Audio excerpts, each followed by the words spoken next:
Our third principle is person-centered interventions.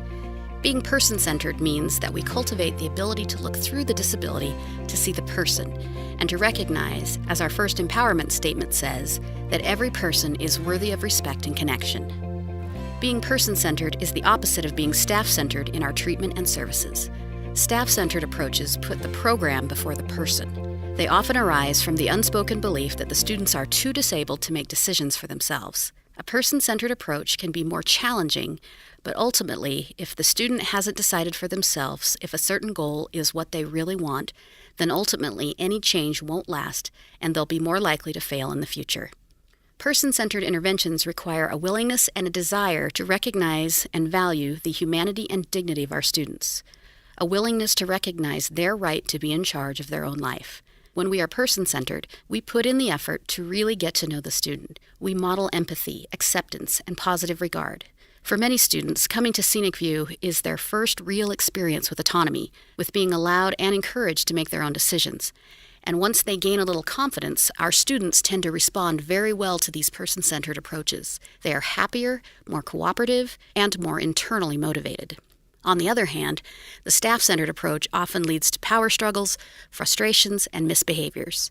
When we are staff-centered, we assume that, as professionals, we always know what is best for the students. I'm for real. I'm for real. So you better check yourself. While it's true that staff have experience and education that our students sometimes lack, using person-centered interventions means we honor and support each student's autonomy and their drive to build the life they want. We desire to be the best support we can to them and their goals. We are open to their guidance and willing to go the extra mile when their goals are difficult or complex. And we use all of our creativity and flexibility as we strive to create plans and interventions that will help them achieve their dreams. Now, this doesn't mean that we'll let a student be at Scenic View Academy for the next 40 years if their goal is to become President of the United States, or even the next 8 years if they want to spend all of their time writing a fantasy novel. But we can say something like, we may not be able to take you all the way there, but let's see how far we can get you in 2 to 3 years, while helping them understand the basic skills, such as working, living on their own, etc., that they will need to be a successful politician or fantasy author. There is a great person-centered saying that reflects this philosophy. Let life be the dream killer. This means that it's not our job to tell a student that he or she will never be able to have the goal they think they want. Our job is to harness their drive and motivation and channel it in the direction of positive growth.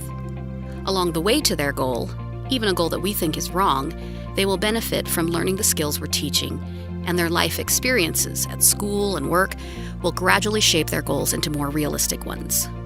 Does this mean that the student will struggle? Of course, we all experience struggle and challenge when working toward difficult goals. But a person-centered approach means that rather than assigning a ceiling to the student without allowing for learning in natural environments, we help the student recognize that they have the flexibility to solve life's challenges.